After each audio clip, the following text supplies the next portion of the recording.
Hey Waffle Gang, I do hope you are well. My name is Mark and today we're checking out some more relationship stories, and if you do love a Reddit story, why not consider hitting that like, subscribe, maybe that notification bell too. Let's crack on with today's story. Now today's story is titled She's Earned the Name, Piercing Patty, from Mother-in-Paws. It says, "Hi, it's me again. I'm the attorney daughter-in-law whose mother-in-law broke into her home office and read through her case file and proceeded to casually discuss it during lunch and then got immediately thrown out of the house. Remember me? Ah yes, it's ringing bells, isn't it? Hello old friends, I've named her Piercing Patty because of her penchant for piercing attorney-client privilege, and also because fuck her. Her real name is, and I'm gonna blank it out. Does it feel good to have your privacy compromised, Patty? Yeah, my client probably didn't like it either, you nosy bitch." I deleted my post because I quite like my job and wish to keep it, but you guys kinda get the gist from the previous paragraph, so let's play some catch up.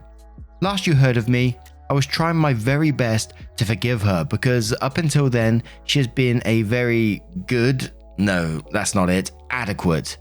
She was a very adequate mother-in-law to me. Well, now she's number one on my blacklist, followed closely by people who stick their chewed gum on the underside of tables, and people who don't like dogs.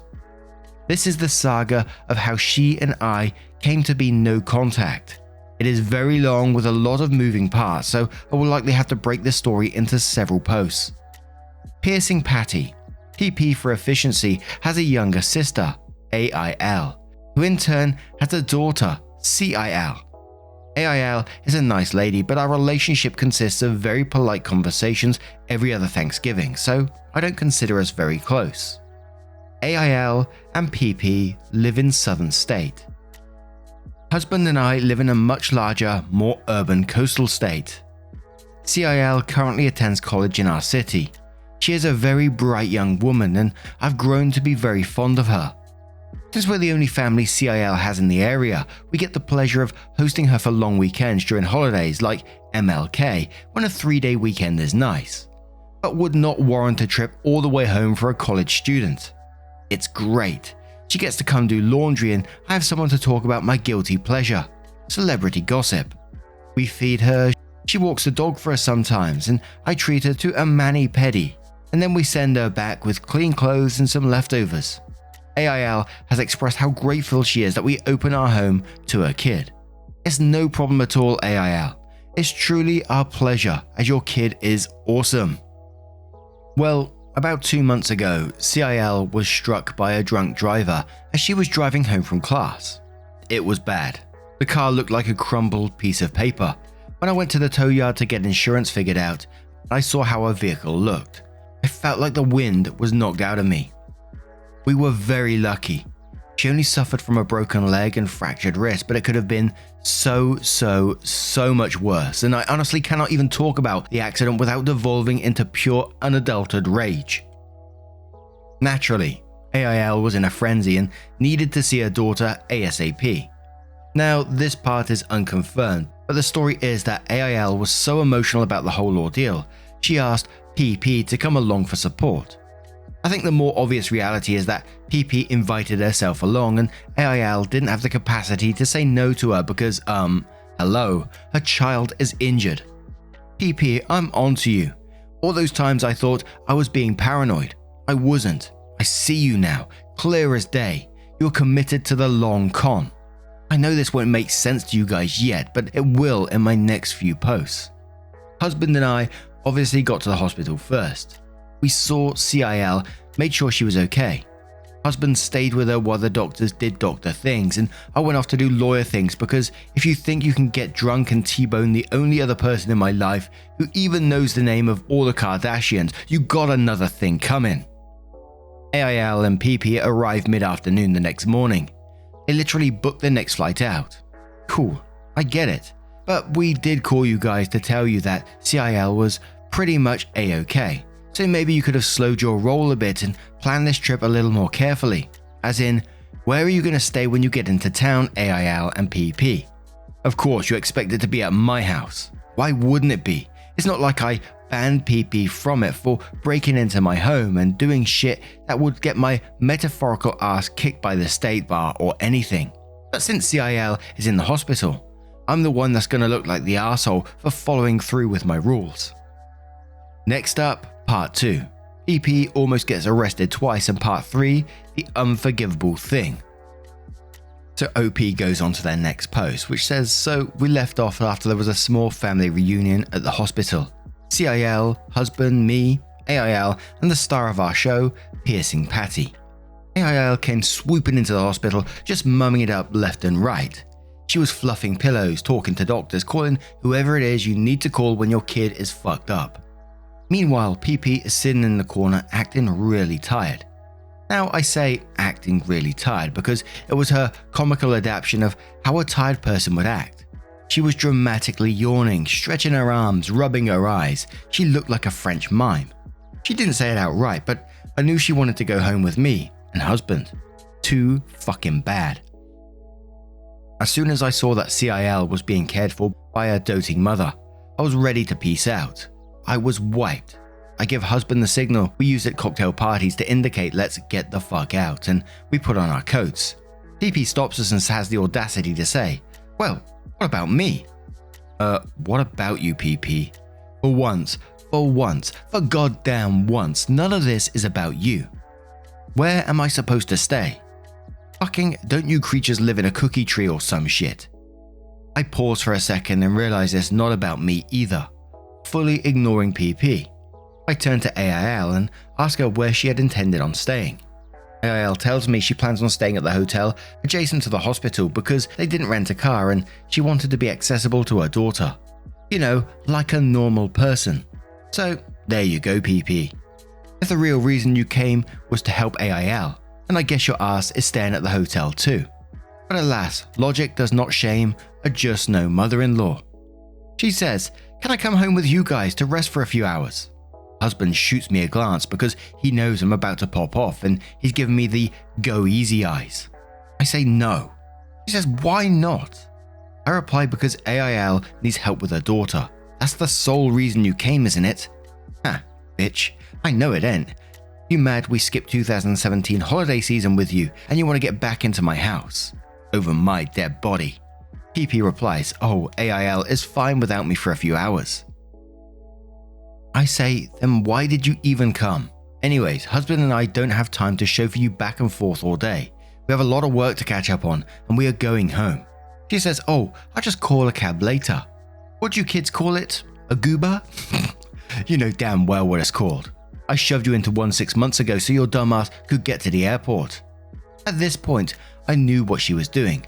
I felt kind of paranoid up until now, but she kept pushing and pushing to come back into my home after I threw her out and I was going to push back. Husband said, well, if you need a place to nap just for a couple of hours. I then said, and go check into your hotel. Everyone had a long night. Husband knows he almost fucked up real bad, so he just shut up and left the room. I followed. Husband and I get home, we crawl into bed and sleep for exactly 1 hour before our phones start ringing. It's the gate guard. Okay, so let's back up for a second. We bought a house in a gated community less than a year ago. To enter into the community, you need either a BP box on your dashboard or your name needs to be added by a resident of the community to the gate list. You see where this is going.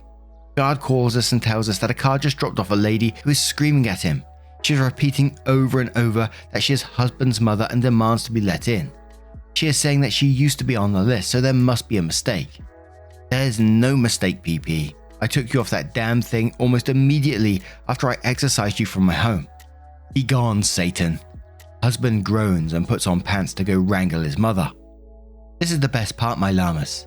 So, before he can make the approximately 1 minute drive to the front gate, PP goes ballistic.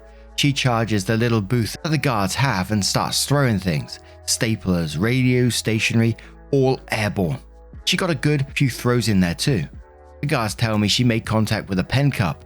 One of them suffered a blow to the noggin. Obviously they call the cops. Husband calls me and tells me to get down there because they are about to arrest her. And I say, oh no, she had better call a lawyer. Ha! Okay, a disclaimer. I love my husband very much, and I do not feel good about leaving him high and dry to deal with the cops, but what the fuck was she thinking just showing up like that? What was the best case scenario in her mind? That we're going to welcome her into our home again and then everybody hugs and drinks hot tea together? Idiot. In the end, husband talked him out of pressing charges because she was playing up the little old lady routine pretty hard. He drove her back to the hotel, but that incident made her zero in on the seismic shift in my relationship with her. I didn't even come to the gate to deal with her. She had lost control over me. She could not get to me because she couldn't reach me anymore, either emotionally or physically. And as well as we all know, this is the recipe for an extinction burst. Bake at 350 Fahrenheit for 20 minutes until golden brown and toothpick comes clean out. Eek. This got longer than I expected, so I'll tell you guys of her second run-in with the cops in part 2.5. So then we go on to 2.5, and some of you expressed how disappointing it is that I'm back here again, and I agree. I truly thought PP and I were on the mend and that we're going to be one of the lucky ones that survived a just no incident. I wanted to forgive her, but I needed time to heal. She, however, did not feel as if I was forgiving fast enough, and for the past 6 months or so, been trying to needle herself back into our lives. It began with her asking once a month if she could visit, and then it became every week, and then it became an almost daily chore to tell her, "No, you cannot stay with us, we aren't over what you did yet. Like a scab, if you keep picking at me, I can never heal." So her presence in my home became my hill to die on. I never lied to protect her feelings, I never gave her the runaround, and every time she asked me directly if she could come stay with us, I told her the truth. I do not trust you here anymore because of your actions. But still, she persisted. So, after the hilarious gate incident, or as I call it, gate, I was stuck in an awkward position. You see, I still wanted to go see CIL in the hospital and make sure AIL had all the tools she needed to do her mumming, but I definitely didn't want to interact with PP. Alas, I went anyways because I love CIL more than I hated PP. AIL needed some rest after all the excitement died down, and so I told her to go back to the hotel and I would take an evening shift with CIL. I bought CIL all her favourite junk foods and some fashion magazines. We were busy chatting about some boy she had been seeing and whether he likes her or likes her. To be young again. In waltzes PP with a worse look on her face. It honestly chilled the room. I don't know how to accurately describe this face, but imagine if you spent all day at the salon dropping tons of money on your stylist and colorist and then coming home to your husband saying, "I liked it better before." Yeah, it would be that face. It was kind of disdain only a woman could convey on her face. Hey, you know what, this isn't about me. We are both here for CIL and I will just deflect to ease the tension. We can have World War III when we aren't caring for a broken-legged college student. I say, "Hey PP," I don't know why, but it cracks me up to be so formal with her.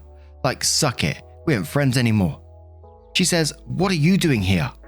CIL says, "We're just hanging out. What are you doing here, PP? Where's mum?" She replies, "AIL took a goober to Target. She packed so quickly that she forgot a few things." Seriously, is this what we are calling rideshares now? If I wasn't so annoyed with her, I'd find it endearing. CIL replies, "Oh, I'm going to call her, maybe she can pick up some personal items and some favourite snacks for me." CIL gets distracted, calling her mum, so PP's full attention is now on me. PP says, "I don't know what I did to make you treat me like this." I said, "Seriously, because it happened not that long ago. You broke into my office and compromised my client's privacy. That's what you did. Do you really not remember? I'm actually incredulous." She says, "Are you still mad about that?" I said, "Sorry." I said, "Yeah, it's kind of a big deal, PP. And you can say sorry until you're blue in the face. I'm not forgetting that it happened. You have really messed things up for me and husband." She says, "Well, you can't keep me out of your life forever. I'm husband's mother. I have the right to be in his house." I say, "He only owns half that house, PP. Which half do you have access to? The left half or the right?" Ha! How many ways I could pronounce her name by emphasizing different syllables is a new fun game I play. PP replies, "I would never speak to my mother-in-law that way." I said, "You don't have a mother-in-law, so like the top half or the bottom half. We could quarter the home and you could just stay in 2 quadrants at a time, or..." CIL gets off the phone with her mum. Click. PP says, "CIL, I came to bring you dinner." She hands over a bag of McDonald's. CIL replies, "Oh, no thanks, I'm kind of full from the stuff mother-in-law's brought." You can just leave it there. I'll have some later. She replies, well, I can't do anything right, can I? Mother-in-Pause gets to do everything and I can't do anything. CIL gets the most bewildered look on her face. PP goes on to say, go ahead and ruin your body with that junk. She points at the pile of snacks I brought. I am a mother. I know you need real food to get better. Chill, lady. Chicken nuggets do not have medicinal properties. Mother-in-Pause is not even a mother. She will never be a mother. She couldn't do what I did. Whoa, what? Okay, this thing just turned into another thing. At this point, CIL is tearing up a bit. I mean, she's being yelled at for not eating McDonald's and she's scared. I feel bad because I know that PP's anger is directed towards me, and so I get up to leave because I didn't want CIL to have to bear my burden. I'm gathering my things and splash. PP tossed a big gulp sized of full McDonald's Coke at me. Okay, first the fuck all. This purse is Yves Saint Laurent, so you're basically dead to me for getting the leather wet. And second of all, you were being so loud a second ago that a nurse poked her head in, saw you assault me with your refreshing beverage, and called security. CIL yells at PP to stop. Security comes in and CIL begs them to make her leave. I'm already on my way out because I need to mourn the collateral of war that is my expensive ass handbag. And then it happens. She lunges at me. Not to hit me, but to get closer to point at my face and yell some more. However, that is not how security interpreted the situation, and they armbarred her so hard she fell on her ass. Lol. She gets told that if she does not leave immediately, they are calling the police. True to her MO, she grabs one of those mauve pink plastic cups that was on CIL's bed table thing and throws it at one of the security guys and then books it out of the hospital before they could arrest her. Honestly, I didn't think that she was in any shape to run, but hey, I've been wrong before. It was impressively fast. Up next, the unforgivable thing that led to no contact. The OP starts their next post with, you guys crack me up. Okay, in order of the most asked, although I would not say that was in order of importance, I will answer the following. 1. I had my bag cut, re-dyed and re-sewn. The YSL survived, but it will never ever be the same. 2. CIL is doing fine. She is set to make a full physical recovery, although I think she is still very frightened to drive by herself. I know it gives her anxiety to do simple things like run to the store. Poor girl. Last we left off, I was driving my sticky self back home to husband. I got home, explained what happened, and then I went into my closet, plucked my purses off their shelves one by one until I found the right one, dug into the unlined pocket, lit up one of my emergency cigarettes and had a long, deep drag. I was so angry and so humiliated. PP splashed a drink in my face like, did I get my own show on the E network? If so, when's the check coming? I got bags to replace. Husband comes in and holds me for a bit. We talk and I'm still trying to understand why she is acting like this. It's very, very aggressive compared to her past behavior. She's usually just extremely annoying. The physical escalation has me very worried. I start to think maybe it's a brain tumor. I will later learn that her only diagnosis is that she is an asshat. Husband calls his mum and sets up a meeting. She tries to tell her side of the story, but it's honestly so absurd that nothing makes sense and ends up being even more confused after she tries to explain to him what happened. We absolutely cannot go on like this. As luck would have it, AIL, who is now furious at PP for yelling at her infirm daughter, has kicked her out of the hotel room they shared, and now PP has booked a flight back to the southern state because she has nowhere to stay. Don't look at me, bitch. The flight leaves tomorrow evening, so we plan to have lunch before we drop her off at the airport. Before I get to lunch, I want to share something with you guys. Husband and I have been childless. Not necessarily child-free, but we like to travel, go to bars until late at night, and do exclusively adult things. It was a lifestyle that worked for us for a long time, but in the last year or so, I've been kind of thinking that maybe I didn't need 2 guest rooms and that one of them would make a nice nursery, you know. We weren't trying, but we weren't not trying either. If it happens, it happens. Well, nothing happened. Nothing happened for a long time. I got insecure and suspicious. Long story short, doctor says it's me. It's fine. Don't do the sympathy thing. It makes me feel like I should be sadder than I am, and I'm not sad. Okay, that's a lie. I was sad for like a second, but to be honest, the not knowing was worse. Now I can plan on doing what I always wanted to do. Fostering to adopt. No skin off my back.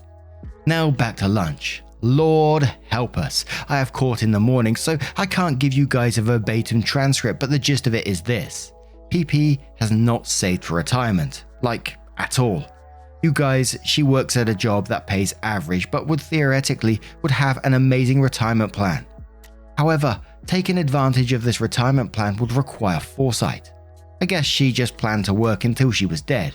But then, husband put himself through school, got an amazing career and got himself a wife that works. And now we are just so rich that of course we would want to raise PP as our own. The end. Joking, not the end. So much not the end. All the not the ends. We haven't even started. The delusional see you next Tuesday crumb. Great insult. Thought that when we were ready to have kids, she would move in with us and take care of the baby. That was her retirement plan. So now that we know we aren't going to have any biological kids, and that the fostering to adopt option may yield in us adopting older kids that don't need a full-time granny helping out, she has lost her retirement plan.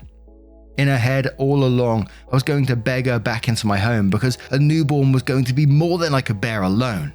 She was just waiting me out. I was going to grovel. She was sure. I guess she really snapped when husband told her we weren't going to have kids. It kind of solidified that she may never be allowed back into the home, at least not via her retirement plan / nanny gig, and she became desperate to get into my house because she viewed it as the home where she would spend her twilight years. Like, bitch, I wouldn't even let you spend the duration of the Twilight movie in the house. Get out of here with that dumbass idea. Okay, side note, she's also in her early 50s and in reasonably good health. I mean, I just saw you run like Usain Bolt from the 2 hospital security guards, so I don't think now is an appropriate retirement age for you. You got a few tax-paying years left, PP. I was kind of stunned at lunch, so I didn't say much. Husband was panicked because he knows it will fall on him to figure it out for her, but we both agreed that this was absolutely never ever going to happen. It's amazing how you've been with someone for so long that you can convey that entire message in nothing but a glance. Husband told her flatly, "Mum, you cannot live with us. We like our life as it is and we don't think it's a good idea to be sharing our..." And then, as if on cue, she starts crying uncontrollably. Loud, heaving sobs. Lol. Whatever, bro. Keep your crocodile tears away from my club sandwich. It's got 3 slices of bread, so this is a celebration sandwich. I'm not going to let you ruin a 3-slice day for me. And then she says the unforgivable thing. If your wife was a real woman, I wouldn't have to live on the streets in my old age. Okay, I need a 4th slice of bread. You just turned my happy sandwich into a sad sandwich. Ouch. I'm a real woman. Fuck you. That statement really hurt my feelings for some reason. Usually when she talks, I just let the words roll right past me, but this was an act of war. PP, you can't just violate the Geneva Convention like that and expect no retaliation. Shrug. I kept eating my tiny triangles. Why do they always cut club sandwiches into tiny triangles? I was going to take a beat to address the horrific thing she said to me. I don't respond to attacks until I know that I can articulately stand up for myself, but the shock left me a little weak. So I'm thinking about how I'm going to respond, because I can feel tears well up in my eyes and I know the next time I blink, I'll be crying. All of a sudden, I am wearing my jacket and now my arm is getting yanked, and now husband throwing of cash haphazardly onto the table. My tiny triangles, I wasn't done. And now I'm in the car. We never responded. I never even said anything to defend myself. He shut my passenger side door and I cried harder than I remember crying in a long time. I knew we were done. I cried because I was relieved. I really thought he chose to help her because she was his mother. I thought I was going to have to help retire her one day if I wanted to stay with him, but she did the unforgivable thing and now we're both off the hook. Yay?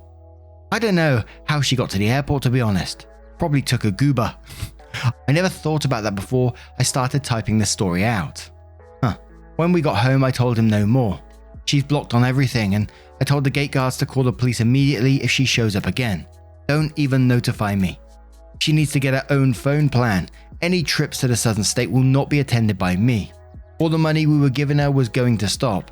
He can send her whatever he wants from his discretionary budget, but I wasn't going to send her any of my wonky womb money. I'm a real woman, goddammit. I don't need to shoot a baby out of my vagina to know that. You can suck my dick. PP, no contact, full stop. I don't have any more updates for you guys. That was months ago and her name isn't even whispered in my house.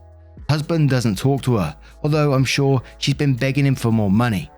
I don't think about her unless I am feeding llamas, and all we are concentrating on is getting approved to be foster parents. I hope my kid marries an attorney when she or he grows up so I can relive this saga step by step from the other perspective. Lol. I've been tossing fountain drinks at dartboards for practice.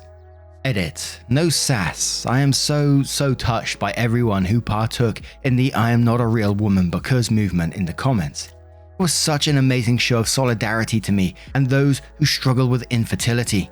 I read every single comment. I never thought of myself as not a real woman. Even when I got the news from my doctor, I just thought of it like a scar or a hair color.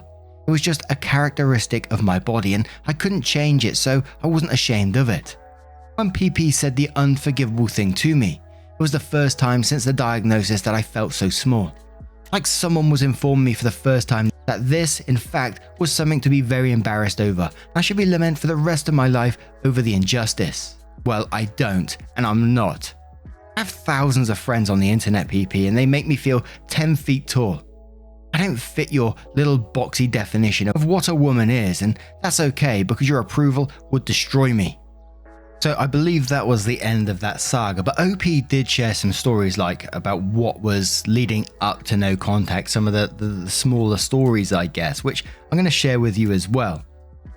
So the first one was called Piercing Patty and My Engagement Ring. A few of you guys requested some BEC stories about Piercing Patty, aka PP, after my last Odyssey on her journey to NC. This is hilarious for two reasons. One, you know there definitely existed BEC, and two, you knew it'd be good enough to retell. Someone recently made a post about a class ring on here and it reminded me of my engagement ring pissing contest with PP. This isn't a full meal llamas, but that's okay because it's bikini season and we all need a light snack and a cold sangria. I love the writing style of this. Immediately following my law school graduation, husband, then boyfriend, took me on a long weekend getaway. I'm serious about the immediately part. I basically walked across that stage, took some pictures with my family, we met at a local restaurant for a meal and some champagne, and I left for the trip still wearing the most expensive outfit I own, my graduation gown. Oh God, the student loans. We couldn't go anywhere far because I needed to begin preparing for the bar exam the very next Monday, so a weekend was all I could spare to celebrate. Husband drove us to a sleepy coastal town and we stayed at one of those B&Bs that have seashell soaps in the bathroom. We spent the entire weekend sleeping in and letting the warmth of the sun wake us, having late night dinners in dim restaurants over good wine and hushed whispers, and inevitably arguing whether the seashell soaps were for decoration or utility. It was one of the most romantic trips of my life. On Saturday night, after we had one of the funniest seafood meals of our lives, two drunk kids with plastic bibs and crab mallets, we took a walk along the beach to relax a little more before driving back the next day. The sun was setting and the breeze was perfect, and I guess husband couldn't wait any longer, so he popped the question. Except he wasn't planning on proposing, at least not this weekend. It was always an eventually situation for us, but I didn't really pressure him and we always had the whole sure when we finish school mentality. But the weekend was just too perfect and I literally just finished school, so it was kinda cute he wouldn't wait a moment longer. Now being as how it was so spontaneous, he didn't have a ring for me. He just slipped off his class ring and proposed with it. I was so happy, you guys. Not because I get to marry the love of my life, but because husband ordered his class ring a few sizes too small and wore it on his pinky, and I always thought it made him look like a 1970s pimp, lol. Him giving me his ring took care of the fashion faux pas, and it had the added bonus of me being engaged. We called our parents, got the appropriate reactions, minus PP wanted to come see us right away, and kinda forgot that we were engaged because I was studying for the bar. Once I was done with that horrid exam, I felt giddy. The whole blushing bride thing hit me like a ton of bricks. I was nearing 30 when I finished law school. There was no reason for me to be giggling that much. Finally, I wasn't such a mean bookworm anymore, and that meant PP could visit us from the moment we told her we were engaged. She was begging to come visit us so we could all celebrate together. So PP comes to town and without any polite small talk, asks to see the ring. I flash it quickly because I know this ain't my real engagement ring, so I try not to show it off too much, knowing that it will confuse people when I get my actual ring. The class ring was just a spur of the moment ring, and what PP didn't know is that after we got back from the trip, husband took me to the jeweler to pick out what I wanted. Turns out I didn't want any of them, and in my high maintenance glory, I got to pick out my own stone and design my own setting. Oh boy was I glad he didn't plan his proposal. Making my ring was so fun, but it would take months to complete. I still managed to wear husband's class ring around a necklace though. It was so sentimental to me, but this bitch, fucking PP. So we are on our way home from the airport and stop for lunch. PP asks to see the ring again and I show her thinking that she's just excited her son's getting married. But no, she asked to try it on. I'm like, maybe later. I'm only human, my spine had to grow one pant leg at a time. During her week with us, she kept asking and asking. If I was doing the dishes, she would say, "Oh, you don't want to scratch that beautiful ring. Take it off and I'll wear it so you don't lose it. I promise I'll give it back." Then she did this laugh thing that's not exactly a giggle and not exactly a cackle either. She gackled. I was so weirded out, I wasn't even annoyed. It was just strange. I knew we were playing a game, but I didn't know what the rules were. I mean, you guys know what a class ring looks like, don't you? Especially a men's one. Nothing like an engagement ring. It's very masculine. The band and mount usually has an engraving or a stamp of the graduation year. The stone set into it is usually a dark coloured, semi-precious one. It was a cool looking ring, but not something I'd consider bridal. So the only explanation I could muster was she wanted to wear it because it came from her son. Ew, why? Ew again. Do you want to be engaged to your son, PP? Barf. So all week I had to guard my ring like it was my precious. I honestly didn't even take it off when I slept because I wasn't sure she wasn't going to sneak into our bedroom and slip it on to spite me. I know it sounds paranoid, but PP would not let up her insistence that she would be able to try the class ring on. I felt like I was at Guantanamo. She was asking me about it so relentlessly. But as you all know, if you play bitch games, you will win bitch prizes. Towards the end of her stay at the Hotel de Mother-in-Pause, my jeweler called and my ring was finally ready. Yay! I'd been waiting for what felt like an eternity. So we tell PP we needed to run an errand real quick and to watch some Netflix while we were gone. I deliberately left the ring on my nightstand knowing that I just chummed shark-infested waters. We pick up my ring and it is perfect. A tasteful 1.5 carat oval set in a rose gold paved double band and with two little birthstones, mine and his, set on the inside. The ring really felt like mine and no one else's due to the fact that I got to design it and the little birthstone secret we put in. So we got to our home and PP is on our couch watching TV. She turns to us and waves hello. I'm entering my own home. Why would you wave to me?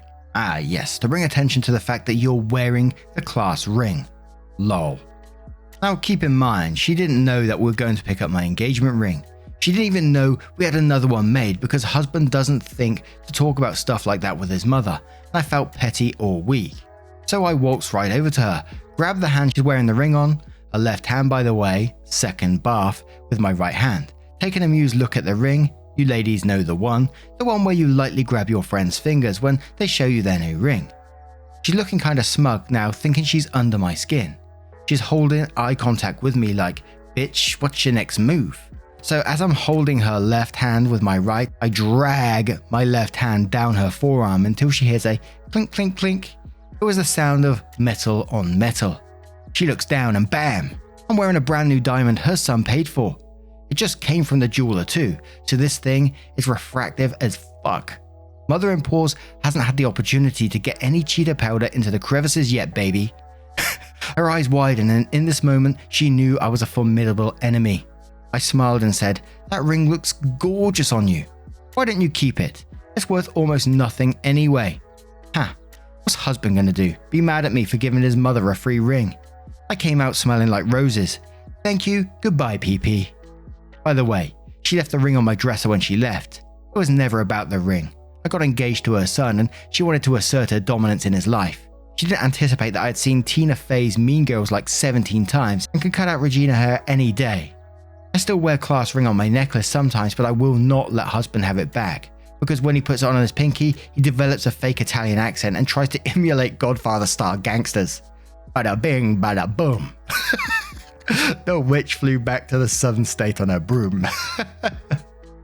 So then OP shares piercing Patty on my wedding day. So this story is a bit of a throwback, and I didn't even recognize it as being truly a just no until I started lurking here. From my perspective at the time, it was an honest oversight, but we all know llamas in just no land. It's absolutely deliberate and your fault if you call them out, and also your fault if you ignore their behavior for attention. So away we go back to the year 20 something, and today is my wedding day. PP had not been heavily involved with wedding planning, but to be honest, neither was I. I hired a friend I knew from college who I trusted. I forwarded her some inspirational boards and then promptly fucked off because I had no business wedding planning at that stage in my career. Sure, I did the important stuff like food tasting and touring venues, but the details, the nitty gritty stuff, was done via her texting me 2 photos and me texting back first one or second one. If you have something you truly super duper abso-fucking-lutely trust, this mention of wedding planning is 10 out of 10, would recommend. So in a way, my wedding was like an extreme version of a surprise party. I mean, there was no other way to do it, unfortunately. I was working 70-hour weeks as a young associate and paying off my enormous student loan debt as a new graduate, and trying to elbow my way into a very exclusive good old boys club at work. I just didn't care whether we had peonies or lilies. Joking, I totally care. Fuck lilies, but you guys get it. I didn't have a lot of room to let PP into the process because I just wasn't the involved bride she wanted me to be.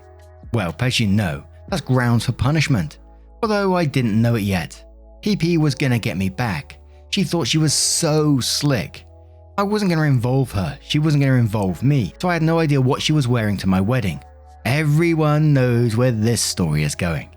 This scenario has less foreshadowing surprise than Nicholas Sparks' novel. Now, before I tell you llamas what you already know, let me give you a teensy-incy detail about myself that I hadn't shared already because I didn't want to be ID'd. I'm not a white. Sure, I was born in America, but my parents are immigrants and they raised me to not lose my sense of culture from homeland. That was all long-winded way of telling you guys that brides from homeland wear red on their wedding day. I think it's a beautiful tradition and I wanted to emulate my ancestors on my wedding day by wearing a red traditional dress instead of a westernized white gown. Plus between you and me guys, I just look a lot better in red than I do in white, and that's also kinda why I did it. Thank baby Jesus I had a second culture and had traditions that didn't wash out my skin tone. Prayer hands emoji. So I'm getting my hair and makeup done and the photographer is taking all kinds of boudoir shots and the whole hotel suite is abuzz with activity when suddenly PP pops in. What are you doing here, PP? My tits are out. Go away, please. Fine. I'll cover my nipples, but only one. You can pick, left or right. Well, if you're embarrassed, PP, then you should probably not show up to bridal suites without being invited. Grr. PP makes a big show of wanting to see me before the wedding and showing me her dress. I'm like, cool, I get it. You only have sons and you want to do a pre-wedding moment with a daughter. But can we do this in a bit? I'm kind of in the middle of something here. Nope. It's right now or no other option. It's going to be right now because my name is Patty and I'm the center of the universe. I waved her off and basically spouted something along the lines of, sure, put it on and let me see. It was a white wedding dress. It wasn't a straight up ball gown like I've seen some mother-in-laws wear on this sub, but it was definitely a wedding dress for an older bride. Think I'm on my 4th wedding, but I've only had 2 grooms vibes. Below the knee length with lots of beading and lace, a keyhole back and a rhinestone cinch belt. I was so blind, I had no idea what the fuck she was up to. Llamas, I thought she looked nice and I was actually kind of relieved she wasn't going to show up in something more QVC-like. It was, by all accounts, an elegant dress if you want to remarry someone else now that your first husband confirmed his years-long affair with a receptionist. I smiled at PP, told her she looked stunning, and asked if she would like to see me in my dress. I thought we were bonding. Poor, naive mother-in-laws. PP says yes, and so I go in the other room with my mum so he can help me into my dress, and we emerge victorious. I thought I shined up like a new penny. I'd never before or since felt that beautiful. Everyone in that room was tearing up and gushing, but my photographer sent me some shots of Pepe's face, looking like she just stepped in dog poo in a new Manolo Blahniks. I've absolutely butchered that, I don't know who that is. I mean, her face was bad. I had to blur the background on some and crop her out completely for a few shots. Pepe had no idea I was going traditional with my dress. It never even occurred to her that wedding dresses could be in any colour but white. Yeah, they can, you ethnocentric bitch. She was trying to upstage me, but due to her inability to Google my homeland, she kinda just looked like a jackass. How could she tantrum though? It'd require that she admits that she was trying to piss off the bride. The situation was so good and juicy, I was mad that I didn't even plan it. Not that I planned anything that day. Lol. Bonus, in Homeland, you actually wear white to funerals. My grandma, God bless her heart, doesn't speak that much English. Since grandma loves to learn about American traditions so much, she thought that everyone else would like her learn about her traditions too. She was just trying to make small talk with her new family-in-law by informing Pepe of our culture. What grandma meant to say to Pepe was, in my country we wear white to funerals. What actually came out of her sweet, adorable mouth was, you look dead. I died when I heard this story from a cousin. Lol. Honestly, when I think about it sometimes, it still makes me wheeze with laughter. And that's how Pepe tried to ruin my wedding. But didn't, and also couldn't complain about it without looking like a psychopath who tried to ruin a wedding. The end. And OP did come in with another post, but it was talking about another couple that she knows and their mother-in-law story. But I just wanted to give a bit of information that did come in that story, and it said that they've been out of action on that subreddit for a while, and basically it was because they was approved as foster placement some months ago, and they've met a coolest sibling set, and that they're into parenthood and all this good stuff, and it just sounded absolutely amazing. So I thought I wanted to share that news at the very end there as well. And every once in a while I read a story and it brings me back to when we first started this channel and was covering like entitled parents and choosing beggars and stuff like that, and the crazy level stories that come from there, you know, getting arrested, throwing stuff around, absolutely awful shit she was saying to OP time and time again, turning up to a wedding wearing a white dress to try and get one over on her. And you just think, what is going through that person's head? They're so fixated trying to damage someone else. Are they not thinking about what other people around them are thinking? Imagine turning up white in someone's wedding trying to get something over on someone. Fair play to grandma though. You look dead. That is an absolutely mad story and I loved it. And I love the writing style OP has as well. Very, very cheeky. But now I'm going to turn this one to you guys. What do you guys make of this situation? Whew, how would you deal with that mother-in-law? I think no contact is the only way, isn't it really, in a situation like this? I don't think there's any coming back from it. There's the odd exception, which OP touched on, you know, maybe a brain tumor or something like that. And we covered a story some months back about, you know, a mother-in-law who cut up the wedding dress, and it turned out to be something like that. Obviously not the case in this situation. It sounds like mother-in-law is just an absolute arsehole. But again, what do you guys make of this? Let me know your thoughts in the comments below. And thank you for being here today. It's been a long one. I didn't realize it was going on for so long until I looked at the timer and I was like, oh shit.